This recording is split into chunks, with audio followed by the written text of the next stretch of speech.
Got a new Steelbook to open up for you, and it is for MEG 2, The Trench. Yes, the 2023 sequel to the 2018 movie The MEG, starring Jason Statham. Shall we get into this one? Let's get into it.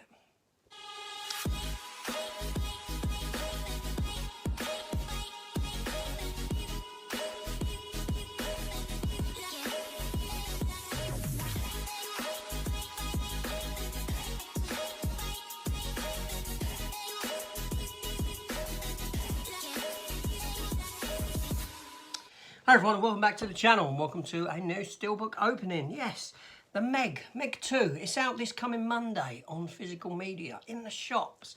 This is a Zavvi exclusive in the UK.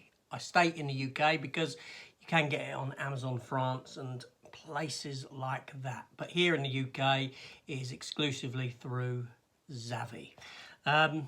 Yeah, I'll open it up, we'll take a look, I'll share my thoughts on the film afterwards, because I did review it at the time that it came out, and I'll reiterate my comments there in this video, so hang around for that as well. But first and foremost, let's get this baby open, let's adjust the camera so we can take a gander at this.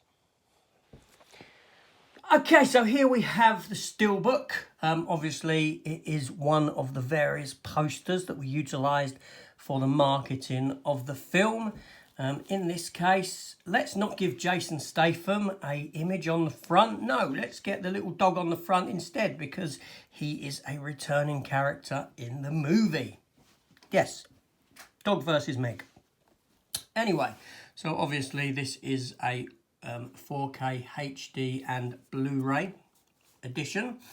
Both discs in there. It's part of the Celebrating Every Story 100 Years Warner Brothers.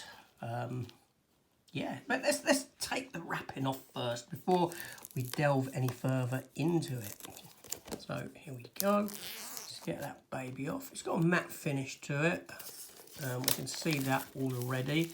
There's no spot glossing or anything of the kind on it. Yeah, so the age ratings there, they are both stickers, so they can be peeled off. And here we have it. There's the spine, MEG 2, The Trench.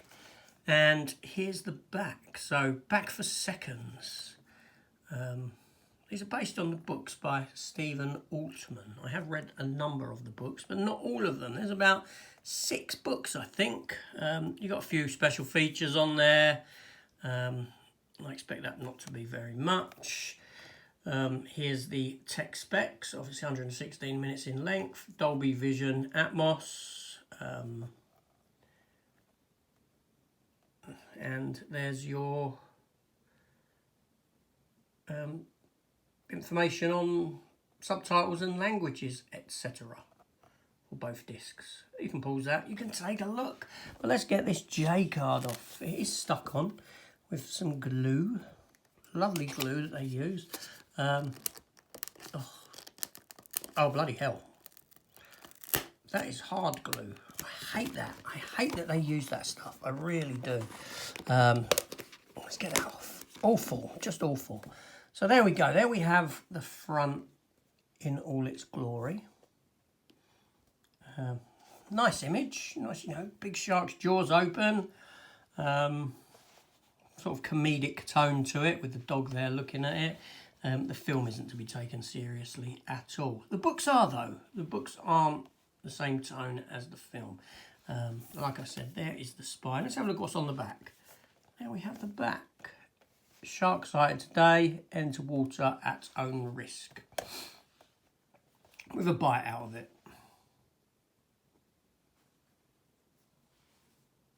And although it is a sort of spot gloss, I suppose, it's sort of metallic spot gloss, isn't it? As opposed to a spot gloss with a matte finish. I suppose the same could be said for the wording at the front. I don't know. But no, it's more of a metallic sheen to it than anything else. Let's take a look at the inside. But no, first of all, let's do the front and back together. There we have that front and back. Nice. Nice, nice, nice. Let's open up inside. So unfortunately, we get no disc art. It's just the standard black disc. and the standard blue disc. And inside we get an image of the jaws of the shark open with little Jason Statham there atop his jet ski. However, this image doesn't really work for me in the sense that I don't get the impression that he's within the grasp of the jaws. I get an impression more so from this image that actually he's far off in the background, that the perspective is that the jaws are up and he's way off in the distance. That's what I get from that image. I always have. So anyway, so there's the Steelbook. So, you know, it's a nice Steelbook. It is. I like that. I'm a bit biased because I do like a good shark film. I say I like a good shark film. We'll come on to that in a moment. Now, I'm not going to put the J card back on because I'll be taking that glue off of it. But yes, so that will go nicely with my other MEG Steelbooks. Yes, I do have others. Let's take a look at them, all three. So there's my first Steelbook I ever had for the MEG. This is the Blu-ray 3D and Blu-ray with digital download. I mean, look at what that glue does. It gives that stain there. But there we go. So that's the MEG 1, MEG 2. I also have another MEG, which is the 4K edition there with the sort of Japanese artwork to it. So as MEG Steelbooks go, there's all three of them together. Lovely, lovely. Yeah, obviously with... Well, I should put that front and centre really, shouldn't I? Because the MEG 2 is the one that this video was about. So there we go. We have it in the centre. You can see. What's your favourite one there? Anyway, there we go. Let's talk about the film. Hey, so there's a Steelbook for the MEG 2. And yes, that is a nice Steelbook. I do like it. I like the artwork. It's great, and it's a great addition to the MEG collection in a sense. Now, as for the film, this is a terrible, terrible film. It really is. Truly, it's a bad movie. Yet I had fun with it, okay? I watched it. I've seen it twice. I enjoy it. But at the same time, I rip it to pieces. That's what I mean by it is a bad movie. It's a bad movie in the sense that if you watch these two films back to back, the MEG 1 and the MEG 2, it feels like the characters have been completely rewritten. That's one of my biggest complaints about this film, is that none of the returning characters feel like they are the exact same person as what they were in that first film. Case in point, you've got Jason Statham. He's gone from being, you know, a sort of shark expert to being an action hero. Actually, all the returning characters have turned into action heroes. You've got the black fella in it. I don't know the actor's name or the character's name off the top of my head. All I know is in the first one, he was scared of water. In this one, he can do karate or martial arts of some sort. He's got weapons training. He's prepared himself for the worst. Each character, each returning character has a trait that they didn't have in that first one. They've been rewritten into completely different characters, and that really did bug me about the film. Not only that, you get to a certain juncture in the film and you realise there's no stakes. There are no stakes in this film. None of your primary cast are at risk whatsoever. None of them. The main ones, especially the returning ones, and a couple of the new front and centre characters. The special effects are great. They look good in the film, I can't deny that. And the film is a lot of fun. Science completely goes out of the window. You know, you've got Jason Statham, because he empties his lungs of air, he's able to swim at the bottom of the Mariana Trench outside of this facility under that much pressure. Yes, that's what this film does for science. It doesn't exist. Unfortunately, the MEGs are kind of pushed into the background for a lot of the film until the latter part of the film, and the film relies on stupidness with other sea creatures.